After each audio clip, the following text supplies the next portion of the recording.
Shalom kekasih-kekasih Tuhan. Renungan pada hari ini berjudul Lalat dan Lebah. Sebelum kita mendengarkan renungan pada saat ini, marilah kita sama-sama mengawalinya dengan berdoa.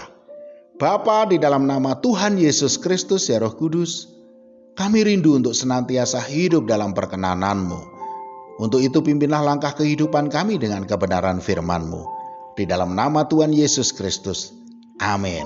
Firman Tuhan pada saat ini terambil dari Filipi 4 ayat 8. Jadi akhirnya saudara-saudara, semua yang benar, semua yang mulia, semua yang adil, semua yang suci, semua yang manis, semua yang sedap didengar, semua yang disebut kebajikan dan patut dipuji, pikirkanlah semuanya itu. Kekasih-kekasih Tuhan, ada perumpamaan yang sepertinya cocok untuk menggambarkan kehidupan kita sehari-hari sebagai orang percaya. Perumpamaan itu tentang lalat dan lebah. Lalat, mari kita lihat tentang lalat. Lalat tinggal dan lahir di tempat-tempat yang kotor dan jorok. Misalnya bangkai, kotoran atau tinja yang membusuk, sampah-sampah. Dan kalau lalat itu hinggap pada makanan, maka lalat itu akan memuntahkan cairan dari mulutnya terlebih dahulu agar makanan yang padat itu bisa menjadi lapuk. Selain itu lalat akan bertelur dan BAB di atas makanan kita. Mengapa hal itu bisa terjadi? Karena fokus utama lalat adalah kotoran. Menjijikkan bukan? Lalat ini menggambarkan kehidupan seseorang yang senang menebar kejahatan. Lalat sukanya dengan kotoran-kotoran. Nah, orang yang senang dengan kotoran atau kejahatan, ini kehidupannya mirip si lalat ini. Dimanapun dia berada, selalu melakukan tindakan jahat, teror, perpecahan, menyebar berita hoax, tipu muslihat, fitnah sana-sini, dan lain sebagainya. Dimanapun dia berada, selalu menjadi troublemaker atau pembuat masalah.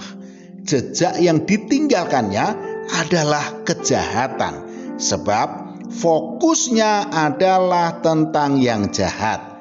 Mazmur 7 ayat 15 mengatakan, sesungguhnya orang itu hamil dengan kejahatan. Ia mengandung kelaliman dan melahirkan dusta.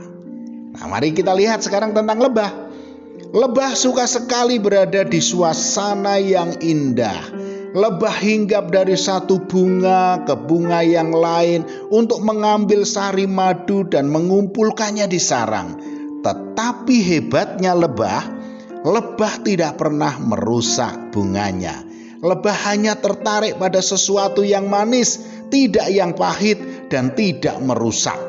Dengan kata lain, lebah sama sekali tidak tertarik pada sesuatu yang kotor. Fokusnya sesuatu yang manis dan indah.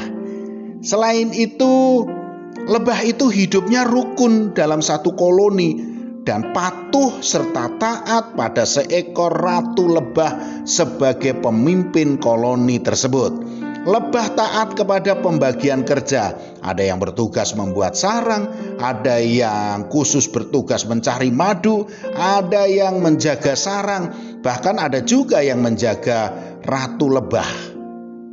Saudaraku, begitu pula dengan kehidupan kita sebagai orang percaya yang hidup bersungguh-sungguh di dalam Tuhan.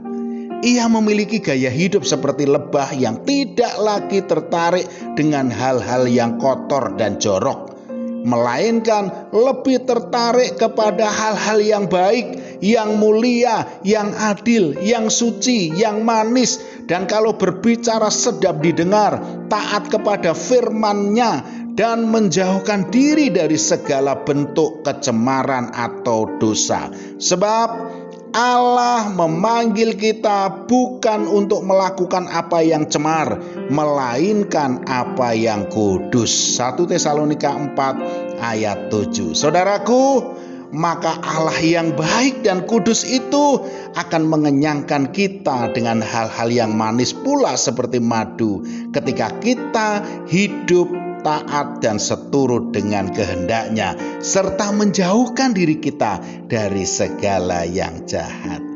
Amin. Mari kita berdoa. Bapa, di dalam nama Tuhan Yesus Kristus, ya Roh Kudus, pimpinlah hidup kami agar kami senantiasa memancarkan terang-Mu, dan dimanapun kami berada senantiasa mempermuliakan nama-Mu. Dalam nama Tuhan Yesus Kristus. Amin. Selamat beraktivitas dan tetap semangat. Tuhan Yesus Kristus memberkati.